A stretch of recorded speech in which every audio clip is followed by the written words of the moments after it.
Oh, thank you very much for this super friendly introduction. Yeah, as Timo said, today is traffic day. We have a tutorial in the afternoon and 4 talks, which are arranged in a logical order from more strategic questions to more operational questions. And I will start with a talk on the design of public transit systems. Does anybody know who these two people are? No, nobody. Okay, then I tell you. So the left one is Kondratiev and the right one is Schumpeter. And you might know them for this idea that they had that the human civilization develops in waves of about 50 years. And the waves are triggered by key innovation. Some of them I highlighted here in red, like the steam engine, railways, and the invention of the car. And you see, of course, that these red inventions are related to traffic and transportation. Yeah, so traffic and transportation was for the longest time in human history seen as a driver of progress and something that's good. So today, we often think of traffic and transport also as something that causes problems like with the environment or urbanization, the demographic development, or some big constructions that do not work well, like the Berlin airport or the main railway station of Stuttgart, which all take a very long time. But on the other hand, we also have some opportunities, right? So to develop something that's called a smart city or to make use of data, autonomous driving or free flight are opportunities, electromobility, navigation systems. And we also have some new concepts like road pricing or liberalization. And we see that kind of all the challenges that we have here on this map, they are somehow related to to try to organize the transportation systems in a superior way, yeah, making use of data. So if we look at what is going on in traffic and transport, then it is true until today that the traffic volumes are constantly going up, even growing at an exponential rate, although this is not necessarily true for public transportation, where the volume and stays or is growing at a much slower rate as car traffic. Yeah. Also, the complexity of the system is increasing. You have experienced, and this leads to some problems like delays. You have experienced it on Tuesday. On the other hand, urbanization, that's a problem, but also a challenge because it concentrates things. And if you think about what is the main progress in traffic and transport, then you quickly come to realize that digitization, so the use of information in all its kinds, that is a main driver of innovation in traffic and transportation. So do we need good planning to organize these systems? And of course, if we build something big, then we want to make sure that it will work in the end. And we don't want to run into problems like the Egyptians here had when they built the first big pyramid and at some point realized that their ambitions were too high in the beginning. So we don't want to have that. We want to build a good public transportation systems, and they consist of networks, vehicles, also data, and of course the intelligence that we want to put in, that is mathematics. And let me very quickly also make the point that the development of mathematics and in particular optimization, that is intimately related to problems in traffic and transportation. So there are impulses that come from traffic and transport that go to mathematics and also the other way around. So for instance, you probably all know that the development of linear programming, so here are the two people that got the Nobel Prize for it, Kantorowicz and Koopmans. They were interested in solving this type of resource allocation problem. So that's a consideration that Koopmans made. So he looked at what we would today call an assignment problem and studied it at the example of sea freight. Yeah. So his question was, how can the same good, like coal in this example, have different prices at different seaports? And it turns out that the price is the price of the good itself, so the coal plus the transportation cost that goes along with it. Also, the development of network flows comes from transportation problems. So this is a and actually military logistics. So the Americans here were considering this railway system here and were looking at the flow of supplies that would come here from the east and go to the west. Now that's the maximum flow.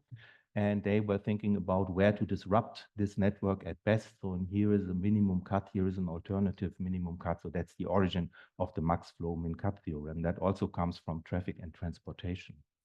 Or the column generation method that you have also already heard of also comes from transportation problems. So that is a chance. He almost got the Nobel Prize for Economics in 1975, and Merton Miller got it in 1990, not for column generation, but for his work in portfolio optimization. But he was also considering traffic and transportation problems. And in particular, he was looking here at this very small, admittedly, railway system, but for the time, that was what could be done, thinking about how to organize the rotations of trains in a best possible way. That's the origin of column generation.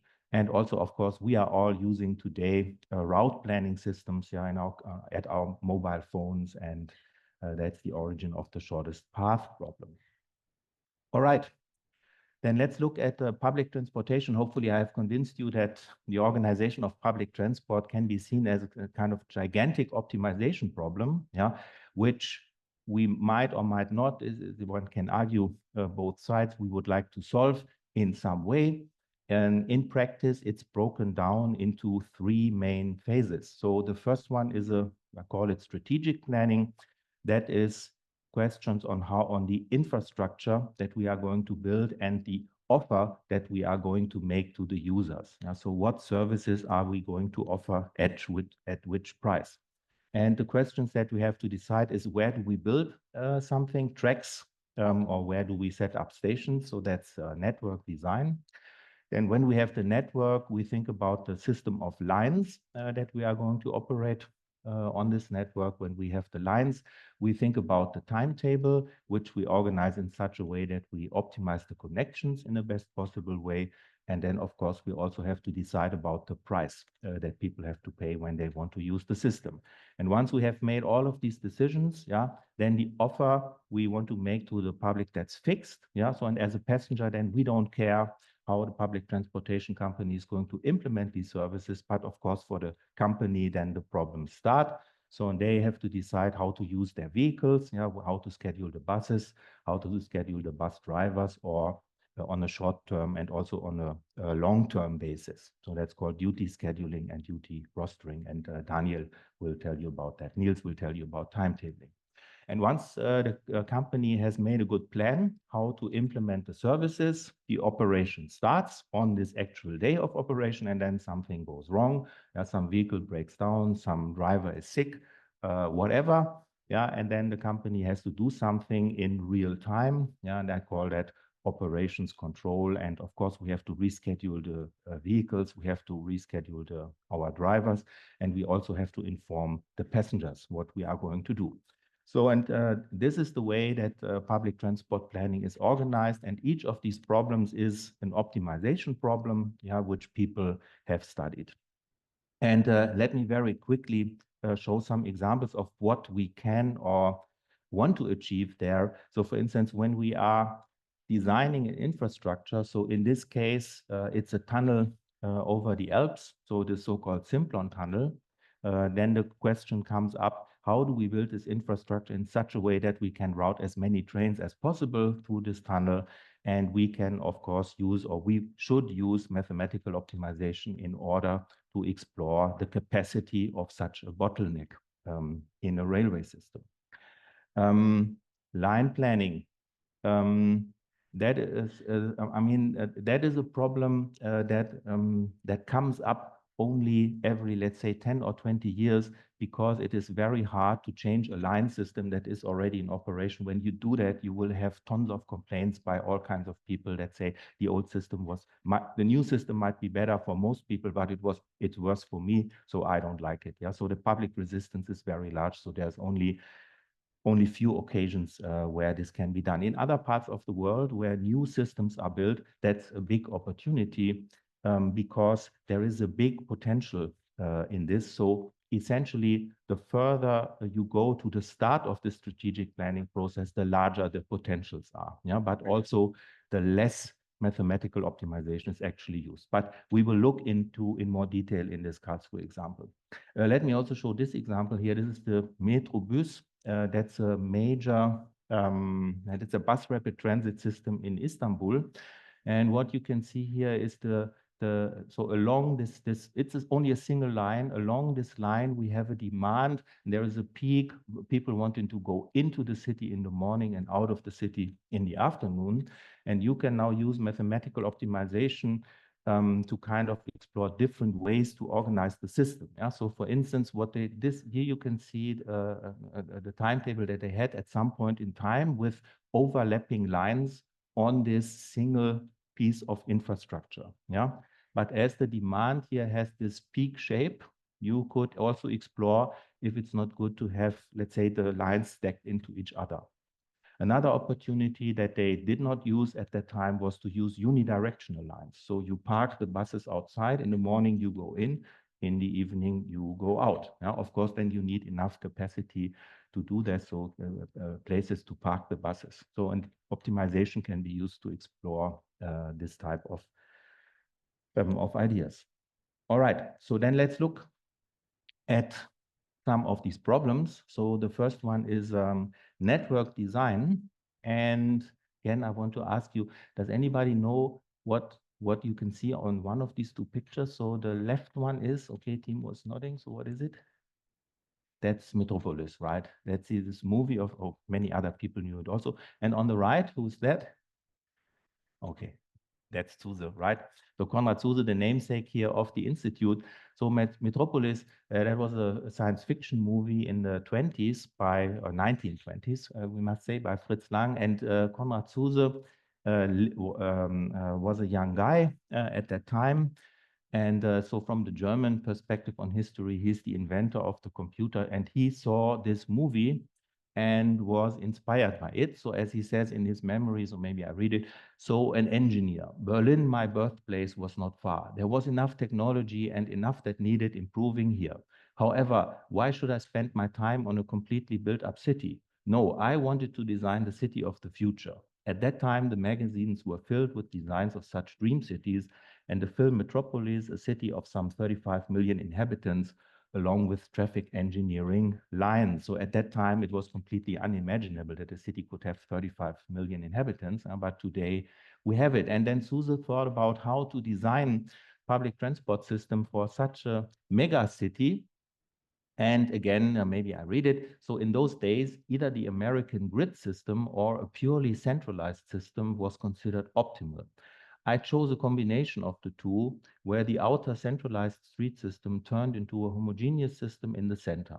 From a traffic engineering point of view, the 60-degree system, so as he called it, seemed to me a good one, and it was also an appealing solution in terms of city planning. The outer centripetal system would change into a 60-degree system in the center, and that's his original design, which for a long time was also the logo of the institute.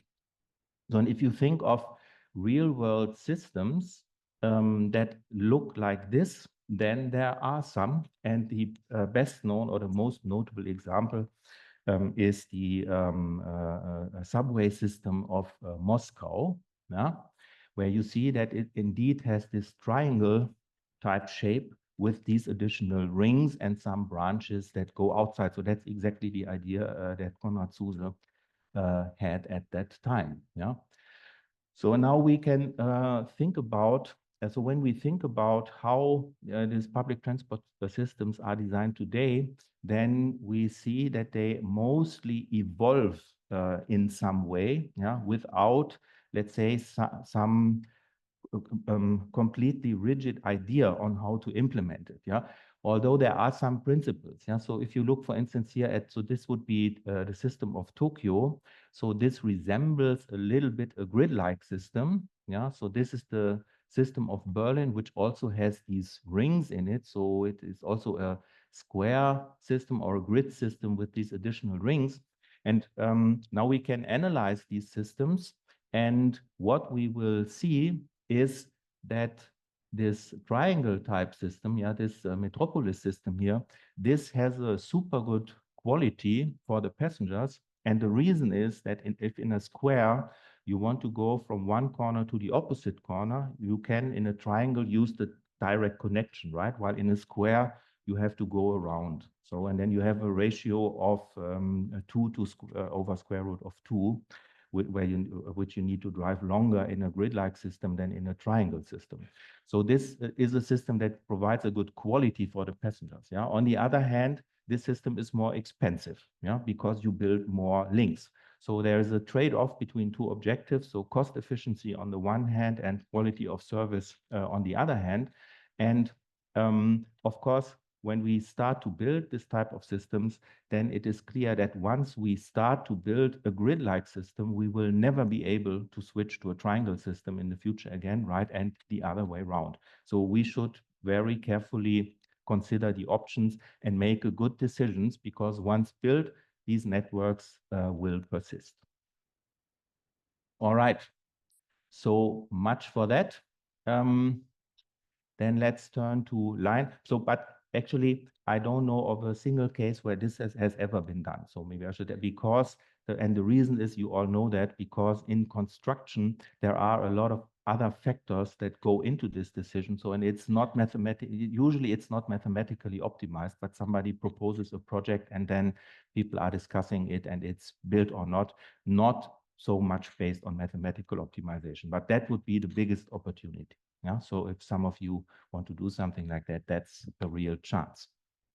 What has been done a couple of times is line planning. I have already shown you this Karlsruhe example, and indeed we have optimized the line system of Karlsruhe some years ago. And the reason that this could or had to be done was that Karlsruhe was building a new infrastructure here, a tunnel here. So if you know Karlsruhe, here is the residence, that is the Kaiserstraße, that's the main pedestrian zone. And they had streetcars or trams going in this street. And that is kind of dangerous, having trams and pedestrians on the same street. So they wanted to build a tunnel and put the trams down into the tunnel. Yeah, so that was the idea here, to have a pure pedestrian zone on top and public transportation in the bottom. And I had here the slogan, oben gut drauf, unten gut voran, which I dare to translate as a good move above, a good mood above, good move below, maybe something like this. That was their slogan. And so this construction site was going on for several years. And this tunnel is working, but kind of the number of trams that you can run through a tunnel, that is limited, yeah, because you have to maintain certain headways for safety reasons. So that was a real bottleneck, and that was the reason why the entire line system had to be redesigned. Okay, and Karlsruhe asked us to do that using mathematical optimization, because they wanted to make an argument that the line system that was kind of finally implemented would be optimal in some way, yeah, because they anticipated that there would be public resistance. Yeah, so we started to do this project together with PTV, that's a company that is specialized in this type of planning problems. They also have a very good simulation software called Visum, which you can use to analyze and visualize the solution. So PTV is also situated in Karlsruhe, so they had a very good Visum model. And of course, the idea of the project was to plug the optimizer kind of into the simulation system and to compute a better solution. Yeah.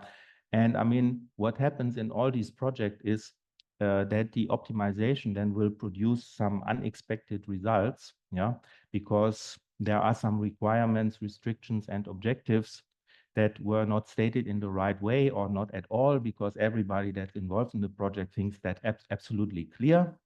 Yeah, so what you have to do is then you are computing solutions, you are acquiring new data, you are adding these restrictions, and you run the optimization analyze the results and discuss them until you finally end up with a solution that can be implemented.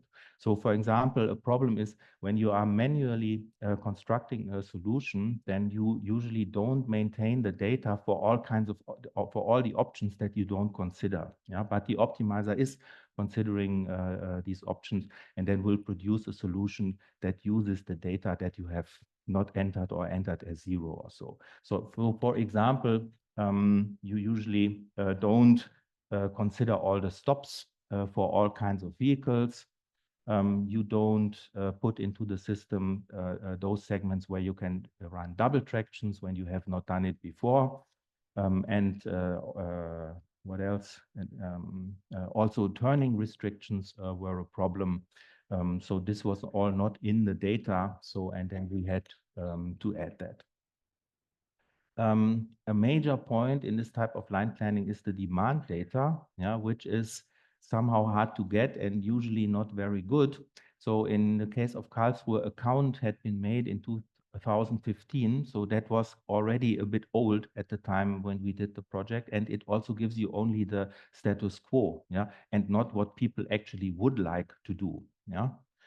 So, and of course, when you construct a line system, you want to look at the future and you want to estimate the future demand. So, and in this case of Karlsruhe, the city had done it for the year 2029, 25. And what you can see here is that they predicted two areas of main areas of growth, one here and one here. And since we are already now at 2025, I can tell you that they kind of underestimated the growth here in this area. Yeah? And then, of course, the system that you design on the basis of this data should be revised. So there are not enough options in the southeast. There was also a benchmark solution in the case of Karlsruhe, which they called a so-called standard solution. They had constructed that in a cost-benefit study. And this standard solution here looked at already the main objectives, which is, as I said, on the one hand, cost, yeah, and on the other hand, quality of service, which is usually kind of measured in terms of, let's say, total travel time, frequency of service, number of transfers, and also in terms of, let's say, crowdedness of the vehicles, yeah, so how full they are. So, and some of these criteria are only approximations, right? Because you cannot compute the cost of a line plan when you don't have the vehicle schedules. So, and what that tells you is that kind of you work with an approximation all the time in this optimization model, and then you are using other tools like a vehicle scheduling optimizer or the simulation tool in order to get closer to the reality, because the optimization model does not work at the full level of detail.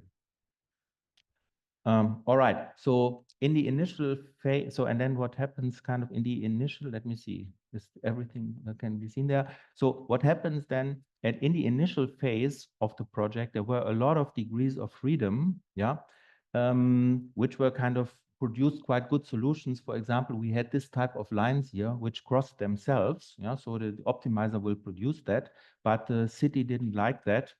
So another option was you can have a higher frequency of service if you superimpose lines. Yeah, you can have a 10 minutes frequency by superimposing two lines that operate at a 20 minutes frequency, which branch off in different directions. That's very good for covering the demand, yeah, but they also didn't want that.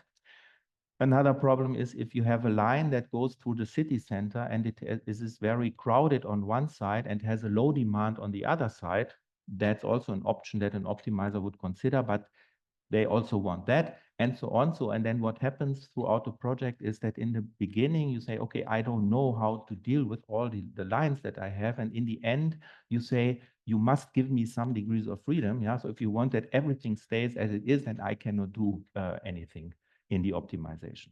Then I already told you that the capacity of the tunnel is critical. Then there were some specific discussions. So for instance, one problem was whether every station in the network actually has to be serviced by a line, because there was one line here, this Konzerthaus here.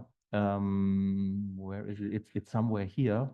And in all the optimized solutions that we computed, Concerthaus was not served because it is not needed. Yeah, but that is something that is very hard to explain to your mayor, that you build a station which you actually don't need. But in the end, Karlsruhe did that. So they are currently not servicing this station anymore.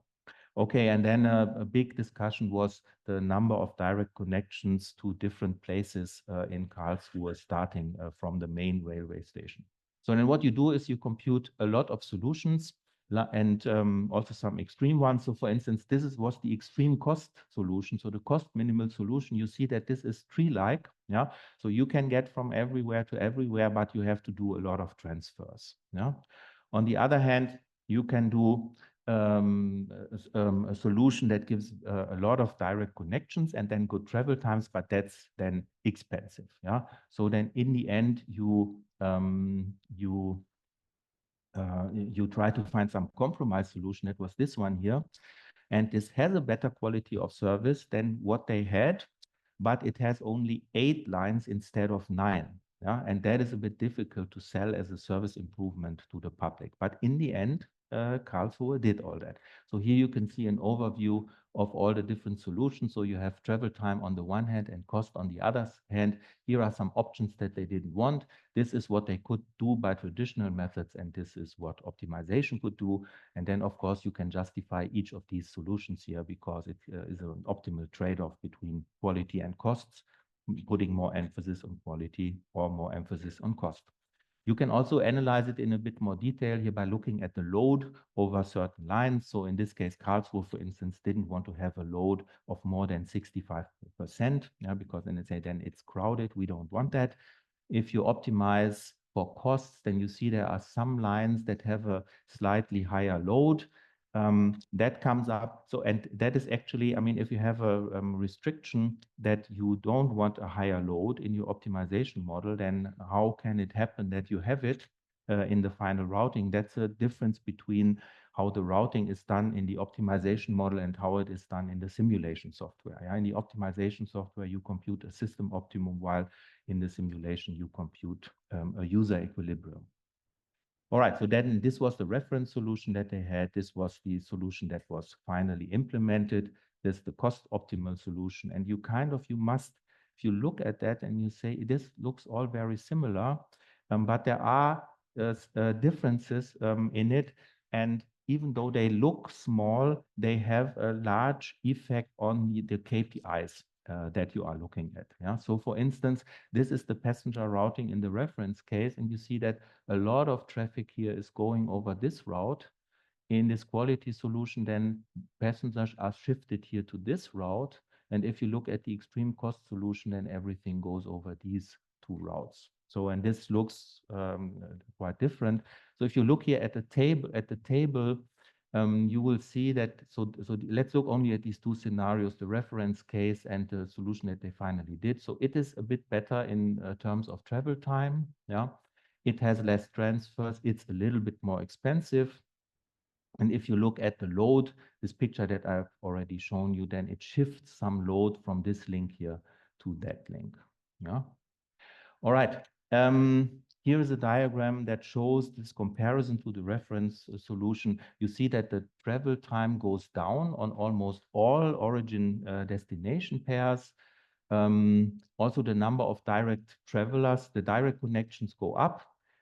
For these, in particular, for these regions here where growth was expected, there are some people that have disadvantages here, right? Those will, of course, be the ones that will complain. Yeah, but if you optimize, it's very hard to optimize it everything for everybody. All right, we also considered some network extensions, but only this number 4 here was worthwhile in the end. Okay, maybe I skipped that. Let me tell you quickly how we did this mathematically.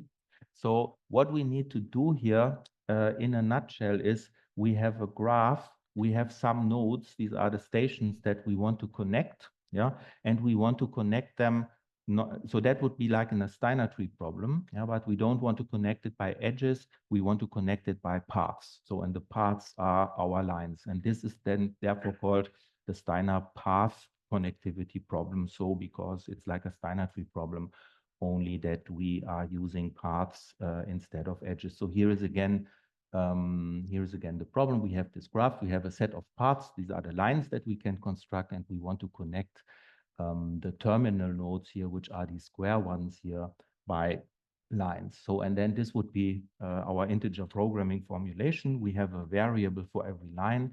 And since we want to achieve connectivity, yeah, we must have one line over every cut, yeah, that separates two terminals.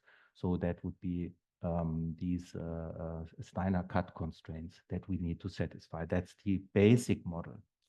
Now we do not only have the lines, we also have the passengers. And the passengers, when they are using the line system, then they travel along the segments of the lines. Yeah, so that will take them some time. And then they also do some transfers. And this will also cause them some inconvenience, yeah, and also cost some time. So for example, we have a couple of demands here. So maybe I don't read it. Some people want to go from A to F. Some want to go from D to C, from D to F, and so on. And we can satisfy that by setting up, for instance, this line system. Each line has a certain transportation capacity that it offers, and we can increase the capacity by increasing the frequency of the line. Yeah, so here in this example, frequency 1, so once per period can transport 50, and twice per period could transport 100 passengers, 3 times per period 150, and so on. So these are the degrees of freedom that we have. Which lines are we going to implement, and at which frequencies? And once we implemented the lines, then the passenger flow will result, yeah, in order to satisfy the demand. So and then if we compute the travel time along these paths, we add up the travel times along the segments, yeah, but that it underestimates the real service time, because people that want to go here, for instance, from D to F, they must change here at G because they don't have a direct connection. So we should add some penalty here, yeah, for the transfer at this point. So and but that is not or let's say, is it the state of the art? So people want to go from this model that ignores transfers to models that consider the transfers. That's what's currently happening in the mathematics of line planning. Yeah, so if we ignore the transfers, then we have here these decision variables for lines at frequencies, and we have passenger flow variables. We must satisfy the demands. There must be enough capacity installed on every arc of the system, and we can choose at most one frequency for every line. And we are optimizing weighted sum of line operations costs and travel times of the passengers. Yeah, so that would be kind of the model. And now people have thought about how can we include these transfer penalties in this model. Yeah, and there are some approaches to do that. So one is to look only at direct travelers and to maximize their number, hoping that the other people that have to transfer, that are not so many left. Yeah, so this was kind of the earliest approach here by Michael Bussig and co-authors. There is another approach here that can deal with transfers in a somehow best possible way. That's the so-called change and go model by Schöbel and Scholl. And this uses a graph where you have a node for every station for every line. Yeah, and this allows you to add transfer arcs at the stations. Yeah, so and then you can control transfers completely. That's a great model. The only problem is that since it has a node for every station and every line, it's gigantic. Yeah, so you can't solve this. So and then the question is, so the model is exactly the same, only that the underlying graph is much larger. So and then the problem is, how can you set up a model that includes transfers but uses this infrastructure graph, which has only one node per station, yeah, so to kind of make it manageable. And there is an approach to do that, which I want to show you. And so what it does, let me explain a simple version where we only distinguish between direct travelers and travelers that make one or more transfers. Yeah, so you could stack the model and distinguish between 1 and 2 transfers, but let me explain only this. So then we would add a penalty, some transfer penalty on every passenger path that involves a transfer. Yeah. So and we introduce two types of passenger flow variables. one for passengers that travel directly on some line, and then a passenger flow for passengers that have to do a transfer. Yeah? So, and then we set up this model. It's the same as somehow the same as before. So we again satisfy the demand, but split the flow into a passenger flow with transfers and direct passenger flows. Then we have the capacity. So we must install enough capacity on every segment of the networks. And of course, we must also install enough, let me highlight this, so this is no problem here, but we must also install enough capacity on every direct connection line. Yeah, so every line that provides direct connections must have enough capacity to transport all the passengers that are using this line. And these are, so we have a lot of variables here for these direct connections, and we also have a lot of constraints because it goes over all, yeah, all lines that provide a direct connection. Yeah, so what can we do now? So it seems we did not have made enough progress, but what we can observe is that for some of these constraints, we are kind of aggregating all the direct connections just over arcs. Yeah, so that would mean we are just looking at direct connections. We don't care from where to where people want to go. We can just add that up. Now that's a simple thing. So we are going to do that. But then we cannot do that because it's a constraint that's not on an arc, but on an entire segment or a line on the system. So what can we do there? Oh, we don't know. Then we just ignore it. We leave it out. Yeah. So then we solve this model, leaving out these direct connection constraints. And then what will happen?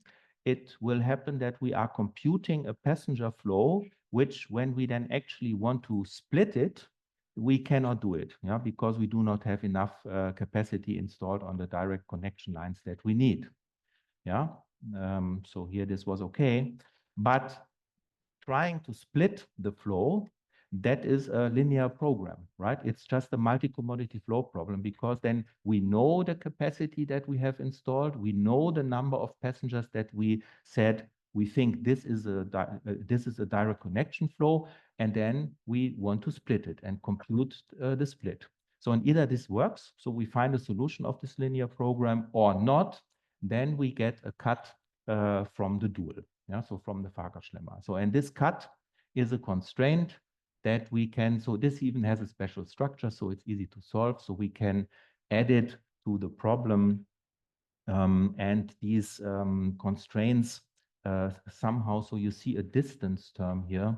So they are somehow like the metric inequalities for multi-commodity flow problems. So we call them direct connection metric inequalities.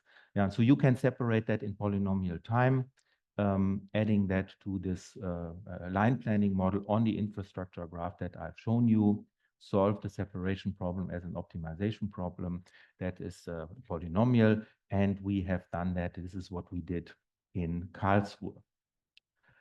All right, I have 5 more minutes in which I should show something or ask questions, answer some questions. Maybe very quickly, super quick. I wanted to say a little bit about determining prices, yeah, and I want to do it here at this example of the Dutch intercity network, where at some point they had a price system that looked like this. So it's a distance tariff with some discount for longer distances. Yeah, so that's a typical thing that many public transit systems have. The question that we asked ourselves is this fair? Yeah. So, and what does it mean to be fair? And fair means we look at this problem from a game theoretic point of view. Yeah, so the players are people that want to go somewhere. So from some point A to some point B, this relation, the people that want to do that, that's a player. Yeah. So then we have here, in this case, we have 81. So we have, I don't know, 40 nodes or so. So you have 40 over too many players in this game. And what the players can do, they can form a coalition. So some of them can drop out of the system, say, we together organize our own system, and then we can make it cheaper and we pay less. Yeah.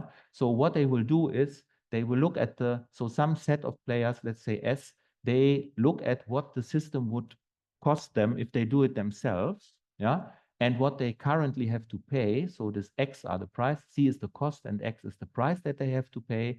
And if this is negative here, as if they have to pay more than they could do it themselves, then the so-called excess is negative, then these people are unhappy, yeah, and maybe they want to drop out. And you can weigh this difference here by some factor like the price, or by just nothing at all, or by the size of the coalition or whatever. So it's a weighted excess. That's what's typically considered in game theory. Okay, so that is what we are looking at. And of course, we want that the prices have some properties. So we should cover the total cost of the system. Yeah, that would be maybe good. And we also want that nobody is unhappy, so all excesses are non-negative. Yeah. So, and if we can find such prices, this is called the core in cooperative game theory. Yeah. So these core prices would be great. Cover the cost. Nobody is unhappy. No coalition is unhappy. But that does usually the core is empty in a cooperative game. So the only thing that we can do is we can minimize the maximum unhappiness that the people have. Yeah. So, and this is here a threshold for the unhappiness. So, and we try to make everybody not unhappier than this number epsilon, and that is called the epsilon core here. And of course, we want to maximize this epsilon so that the worst coalition is as happy as can be. That's the least core, and this number is the least core radius. And then once we found that, so the most unhappy coalition is as happy as it can be, then we look at the second most unhappy coalition. We also want to optimize that in a lexicographic way. And if we do that, then the prices that satisfy that, that's called the nucleolus of the game. Yeah. All right, and that's our program. Now we can think about, I already said, covering the cost, nobody is unhappy. You can come up with some more properties that prices should have. Yeah, so for instance, if the cost varies a bit, the price should not vary too much, and so on. And that does not exist in general. Yeah, so that is like fair elections. Yeah, so that also does not exist. You can only minimize the unhappiness of the people. Yeah. So each cost allocation method, like everybody paying his own cost or a ratio of the total cost or whatever, they all do not satisfy some desirable property that you want to have. But of course, I'm marketing the least core prices, as you already guessed. This can be computed under some assumptions in polynomial time. We can compare the least cost prices with some other prices, like distance prices, in a, let's say, Lorentz type diagram. Yeah, so we order here for all coalitions the prices by the excess. Yeah, so we see here some people are very unhappy, some are happy. And this is another price system which we compare, or we also order it, and then we see this one is better than that one. Yeah, and what we also want to have, 1 minute. What we also want to have is we want to have some additional properties for the pricing system, which you will see in a second. And when we kind of, I mean, what do we need to do in order to find these core prices? We always must compute the excess, right? And for the excess, we must go over all coalitions and look at the cost that they have and the price that they pay. And the cost that they have is we solve a line planning problem for this coalition, right? And that gives us the cost. So, and this is this line planning problem. And in order to include the coalition, we must also include variables here for including these parts here, which are related to the origin destination pairs that we want to consider. So the line planning problem is more complicated because we are also choosing the OD pairs, but this can be done. And then we want some additional properties. So for instance, we want monotonicity. Yeah, so if you do a longer trip, the price should be higher. Yeah, so you can explain that to nobody if the price does not have this property. We also want that it's not too far away, at most some factor, let's say 3 or so, away from a distance price. Nobody will accept that anyway. So we add these constraints. So, and then if we look at the least core prices and compare that with the distance prices, then maybe super shortly, we see that there is a coalition in the distance prices which has a loss of 25%. Yeah, and that is actually the Randstad coalition. So these are the people in the center of the Netherlands. So they pay too much in this sense. If they would drop out, make their own system, then they could better do better than they are. So they are kind of subsidizing the people in the outskirts of the country. Yeah. So, and then if we do least score prices, then you see that the maximum unhappiness goes down a lot. And this k equals 3 means we can also stay very close to a distance-based price system. Okay, and maybe I skipped the details. So if you look at the people that are better off in least score price system, so these are relations in the center of the Netherlands, right? While people that have to pay more in the least cost price system than they pay in the current distance based systems are people in the outside. And now you can decide for yourself whether you think that's a good way to do it or not. All right. As I said, we have in public transportation a lot of optimization problems. Yeah, it's not in every case so clear what we have to do. Yeah, so there are also decisions that are not mathematical, but mathematics can help us to make good decisions, in particular for the design of public transportation systems. I've shown you a couple of examples and hopefully also shown to you that there's still a lot to do for all of you. Thank you very much.